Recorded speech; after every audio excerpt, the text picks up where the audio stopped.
Welcome to Sri Rajiv Gandhi IAS academy. Friends, இந்த வீடியோவில் August 15, 16 மற்றும் 17ஆம் தேதிகளுக்கான கரண்ட் அஃபேர்ஸ் எல்லாமே பார்க்க போகிறோம். சரி, வாங்க பார்க்கலாம். ஃப்ரெண்ட்ஸ், இந்த வீடியோ நோட்ஸ் எல்லாமே கீழே பிடிஎஃபாக டிஸ்கிரிப்ஷன் கொடுத்துருக்கோம். அதெல்லாமே கிளிக் பண்ணி டவுன்லோட் பண்ணிச்சிங்க.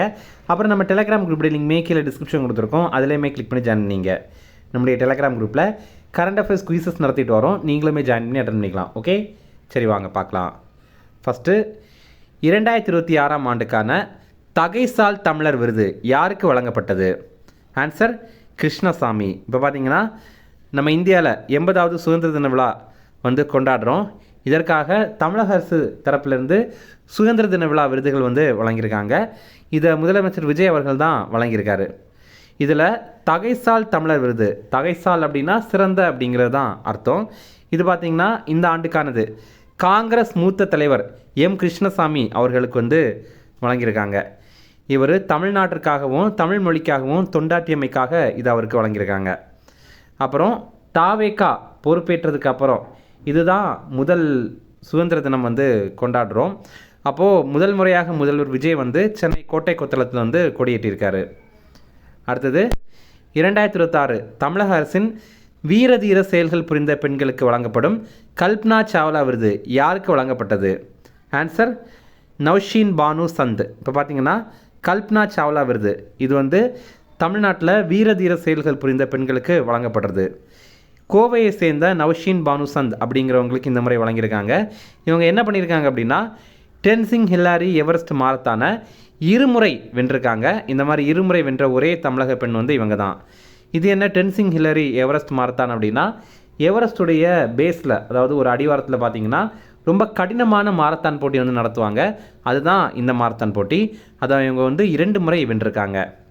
அடுத்தது டாக்டர் ஏபிஜே அப்துல் கலாம் விருது. இது சர்க்கரை நோயியல் துறை சிறப்பு நிபுணரான வி மோகன் அவர்களுக்கு வழங்கியிருக்காங்க. இதை தவிர முதலமைச்சரின் நல்ல ஆளுமை விருதுகள் வழங்கியிருக்காங்க. இது யாருக்கெல்லாம் அப்படிங்கிறத பார்க்கலாம். நீலகிரி மாவட்ட ஆட்சியரான லட்சுமி பவ்யா, அப்புறம் சென்னை மெட்ரோ ரயில் நிறுவன பொது மேலாளரான சதீஷ் பிரபு, அப்புறம் கோவை அரசு மருத்துவக் கல்லூரி மருத்துவமனையுடைய முதல்வர் கீதாஞ்சலி. எதற்காக கீதாஞ்சலி அவர்களுக்கு வழங்கியிருக்காங்க அப்படின்னா இவங்க எடை குறைந்த செயற்கை உறுப்புகளை தயாரித்திருக்காங்க. அதற்காக இவங்களுக்கு வழங்கியிருக்காங்க. ஃப்ரெண்ட்ஸ், நம்ம ராஜீவ்காந்தி ஐஏஎஸ் அகாடமியில் இந்த ஆண்டு நடைபெற போகிற டிஎன்பிஎஸ்சி குரூப் 1 பிலிம்ஸ் எக்ஸாம் டே டெஸ்ட் சீரிஸ் ஸ்டார்ட் பண்ணியிருக்கோம். அதே மாதிரி இந்த ஆண்டு நடைபெற போகிற டிஎன்பிஎஸ்சி குரூப் 2 எக்ஸாமுக்கான டெஸ்ட் பேட்ச்மே நம்ம இன்ஸ்டியூட்டில் ஸ்டார்ட் பண்ணியிருக்கோம். இதை நம்ம ரொம்ப குறைந்த கட்டணத்தில் வழங்குகிறோம். இதில் நீங்கள் ஜாயின் பண்ணோம் அப்படின்னா ஸ்க்ரீனில் தெரிகிற நம்பருக்கு வாட்ஸ்அப்பில் நீங்கள் மெசேஜ் பண்ணுங்கள். அப்போ நாங்கள் உங்களை அந்த பேட்சில் ஜாயின் பண்ணி விடுறோம். அதற்கான தகவல்களையுமே நாங்கள் உங்களுக்கு தெரிவிக்கிறோம். ஓகே, அடுத்தது 2026 தமிழக அரசின் சிறந்த மருத்துவர் விருது பெற்றவர் யார்? ஆன்சர் திருநாவுக்கரசு. இவர் பார்த்திங்கன்னா சென்னை அரசு புனர்வாழ்வு மருத்துவமனையில் மருத்துவராக பணிபுரிகிறாரு. இவர் பார்த்திங்கன்னா மாற்றுத்திறனாளிகளுக்கு சிறந்த சேவை வழங்கியதற்காக இவருக்கு இந்த விருது வழங்கியிருக்காங்க. அடுத்தது 2026 சிறந்த நிறுவனத்திற்கான தமிழக அரசின் விருது பெற்ற நிறுவனம் இது. Answer Srushti foundation. இது திண்டிவனத்தை சேர்ந்த ஒரு நிறுவனம். இவங்க அறிவுசார் குறைபாடு இருக்க குழந்தைகள், அப்புறம் பெரியவர்கள், இவங்களுக்கு சேவைகளை வழங்குறாங்க. அவங்களுக்கான ஒரு நிறுவனமாக இவங்க செயல்படுறாங்க. அடுத்தது 2026 தமிழக அரசின் சிறந்த சமூக சேவகர் விருது பெற்றவர் யார்? ஆன்சர் மணிமாறன். இவர் திருவண்ணாமலை மாவட்டத்தை சேர்ந்தவர். இவர் என்ன பண்ணியிருக்காரு அப்படின்னா ஆதரவற்றிருக்கிற உடல்களை நல்லடக்கம் பண்ணியிருக்காரு. நிறைய பேர் அந்த மாதிரி நல்லடக்கம் பண்ணியிருக்காரு. அதற்காக இவருக்கு இதை வழங்கியிருக்காங்க. அடுத்தது 2026 தமிழக அரசின் சிறந்த மாநகராட்சிக்கான விருது பெற்ற மாநகராட்சி எது? ஆன்சர் கோவை. 2026ஆவது ஆண்டு சிறந்த மாநகராட்சியாக முதலிடம் பெற்றது கோவை மாநகராட்சி. 2ஆம் பரிசு பெற்றது தஞ்சாவூர் மாநகராட்சி. அதுவே சிறந்த நகராட்சி அப்படின்னு பார்க்கும்போது முதல் பரிசு பெற்றது போடிநாயக்கனூர், 2ஆம் பரிசு பெற்றது ஆரணி, 3ஆம் பரிசு பெற்றது விழுப்புரம் நகராட்சி. அதுவே சிறந்த பேரூராட்சி அப்படின்னு பார்க்கும்போது முதலிடம் பெற்றது திருவிடைமருதூர். இது தஞ்சாவூர் மாவட்டத்தில் இருக்குது. 2ஆம் இடம் பெற்றது கருங்கல் பேரூராட்சி. இது கன்னியாகுமரி மாவட்டத்தில் இருக்குது. 3ஆம் இடம் பெற்றது செட்டிப்பாளையம். இது கோவை மாவட்டத்தில் இருக்குது. இதை தவிர சென்னை மாநகராட்சியுடைய சிறந்த மண்டலமாக முதல் பரிசு பெற்றது சென்னை மாநகராட்சியுடைய 6வது மண்டலம். அடுத்தது, பிரதமர் மோடி சுதந்திர தினத்தன்று எங்கு தேசிய கொடி ஏற்றினார்? ஆன்சர் செங்கோட்டை. இப்போ பார்த்தீங்கன்னா நமக்கு 2 விஷயங்கள் தெரிஞ்சுக்கணும். என்னென்னா, குடியரசு தினம் இருக்குல்ல, நமக்கு ஜனவரி 26ஆம் தேதி அன்னைக்கு கொடி ஏற்றுறது யாருன்னா நம்ம குடியரசுத் தலைவர். அவங்க எங்கே கொடி ஏற்றுவாங்க அப்படின்னா டெல்லியில் கர்த்தவிய பாத் அப்படின்னு சொல்லுவாங்க, தமிழில் கடமை பாதை அப்படின்னு சொல்லுவாங்க. அந்த பகுதியில் தான் அவங்க கொடி ஏற்றுவாங்க. அதே மாதிரி நம்ம சுதந்திர தினம் அன்னைக்கு கொடியேற்றது யார் அப்படின்னா அது பிரதமர். அப்படி பிரதமர் எங்கே கொடியேற்றுவாங்க அப்படின்னா டெல்லியில் செங்கோட்டையில் தான் கொடியேற்றுவாங்க. இப்போ அதே மாதிரி பிரதமர் மோடி சுதந்திர தினத்தன்று செங்கோட்டையில் கொடியேற்றியிருக்காங்க. செங்கோட்டையில் முதல் முறையாக வந்தே மாதரம் பாடல் ஒலித்திருக்கு. நம்ம இந்தியாவுடைய தேசிய பாடலான வந்தே மாதரம் அங்கே இப்போ ஒலிபரப்பப்பட்டிருக்கு. நம்ம நாட்டுடைய 80வது குடியரசு தின விழா, இதில் பிரதமர் மோடி என்னென்ன உரையாற்றியிருக்காரு அப்படிங்கிறத பார்க்கலாம். 2030வது ஆண்டுக்குள்ளாடி 5 அணுமின் நிலையங்களை நம்ம இந்தியாவில் நிறுவனம் அப்படின்ற மாதிரி இலக்கு வச்சுருக்கோம் அப்படின்னு குறிப்பிட்டிருக்காரு. அதே மாதிரி 2047வது ஆண்டுக்குள்ளாடி 100 ஜிகாவாட் அணுமின் உற்பத்தியை நம்ம அடையணும் அப்படின்ற மாதிரியும் இலக்கு வச்சுருக்கோம் அப்படின்னும் பிரதமர் குறிப்பிட்டிருக்காரு. அப்புறம் சமுத்திர மந்தன் அப்படிங்கிற திட்டம், இதற்காக ரூபாய் 85,000 கோடி நிதி ஒதுக்கீடு பண்ணியிருக்கோம் அப்படின்னு குறிப்பிட்டிருக்காரு. நம்ம ஏற்கனவே இந்த சமுத்திர மந்தன் திட்டத்தை பற்றி பார்த்துருப்போம். இது என்னென்னா கடலோர எண்ணெய் மற்றும் இயற்கை எரிவாயு இது சம்பந்தமான ஆராய்ச்சி மற்றும் உற்பத்தி, இதற்கான திட்டம் தான் இந்த சமுத்திர மந்தன். அப்புறம் அடுத்த 1 ஆண்டில் 1 கோடி இளைஞர்களுக்கு ஏஐ தொடர்பான திறன் பயிற்சி வழங்கப்படும் அப்படின்னு பிரதமர் மோடி தெரிவித்திருக்காரு. அடுத்தது, 2047வது ஆண்டுக்குள் இந்தியா வல்லரசாக பிரதமர் மோடி எத்தனை துறைகளை அடையாளம் கண்டார்? ஆன்சர் 7. பிரதமர் மோடி பார்த்திங்கன்னா சப்ததாரா அப்படிங்கிற ஒரு விஷயத்தை சொல்கிறாரு. அதாவது பிரதமர் மோடி என்ன சொல்கிறாருன்னா, நமக்கு 2047க்குள்ளாடி வல்லரசாகணும் அப்படின்ற மாதிரி ஒரு இலக்கு வச்சுருக்கோம். அதற்காக அவர் 7 முக்கியமான துறைகளை அடையாளம் கண்டிருக்காரு. அதில் நம்ம ஃபோக்கஸ் பண்ணோம்னா நம்ம 2047க்குள்ளாடி வல்லரசாகிடலாம் அப்படின்ற மாதிரி குறிப்பிட்றாரு. அது என்னென்ன அப்படிங்கிறத பார்க்கலாம். ஃபஸ்ட்டு தயாரிப்பு திறன், அடுத்தது வேளாண்மை மற்றும் உணவு உற்பத்தி, அடுத்தது தொழில்நுட்பம் மற்றும் புத்தாக்கம், அடுத்தது உள்கட்டமைப்பு வளர்ச்சி, அதாவது பாலங்கள் போடுறது, அதுக்கப்புறம் ரோடு போடுறது, அப்புறம் கட்டடங்கள் கட்டுறது, இந்த மாதிரிப்பட்ட விஷயங்கள்லாம். அடுத்தது பாதுகாப்பு திறன். இப்போ இந்த உள்கட்டமைப்பு வளர்ச்சி இருக்குல்ல, இது ஹிந்தியில் கதி சக்தி அப்படின்னு குறிப்பிட்றாங்க. பாதுகாப்பு திறனை ரக்ஷா சக்தி அப்படின்னு குறிப்பிட்றாங்க. அப்புறம் பசுமை பொருளாதாரம் மற்றும் நீல பொருளாதாரம். அடுத்தது இந்தியாவின் மென் சக்தி. இதில் மென் சக்தி அப்படின்னு பிரதமர் மோடி எதை குறிப்பிட்றாரு அப்படின்னா இந்தியாவுடைய பண்பாடு, கலை, கலாச்சாரம், அப்புறம் விழுமியங்கள், அப்புறம் கோட்பாடுகள். விழுமியங்கள் அப்படின்னா வேல்யூஸ், அதாவது நமக்கு உண்மையை பேசணும், நல்லது பண்ணணும், இந்த மாதிரிப்பட்ட விஷயங்கள்லாம் தான் விழுமியங்கள் அப்படின்னு சொல்கிறது. அடுத்தது, லாலா என்ற சூறாவளி தற்போது எந்த பகுதியை தாக்கியது? ஆன்சர் ஹவாய் தீவு. இப்போ பார்த்திங்கன்னா ஹவாய் தீவு மற்றும் அதை சுற்றி இருக்கிற பகுதிகளில் லாலா அப்படிங்கிற ஒரு சூறாவளியின் தாக்கியிருக்கு.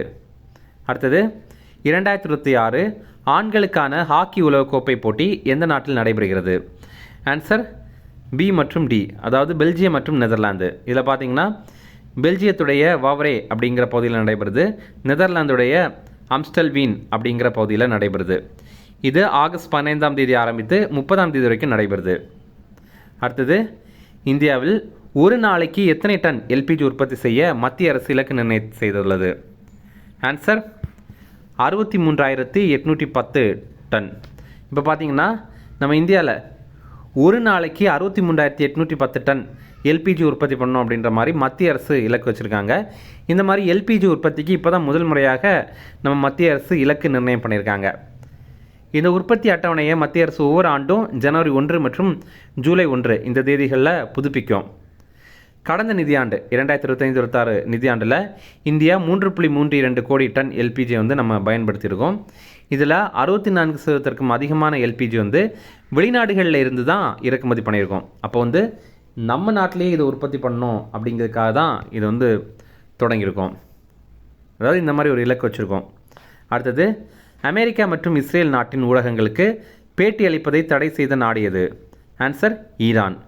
இப்போ ஈரானுடைய எதிரி நாடுகள் எதெல்லாம் அப்படின்னு பார்த்தீங்கன்னா அமெரிக்காவும் இஸ்ரேலும்.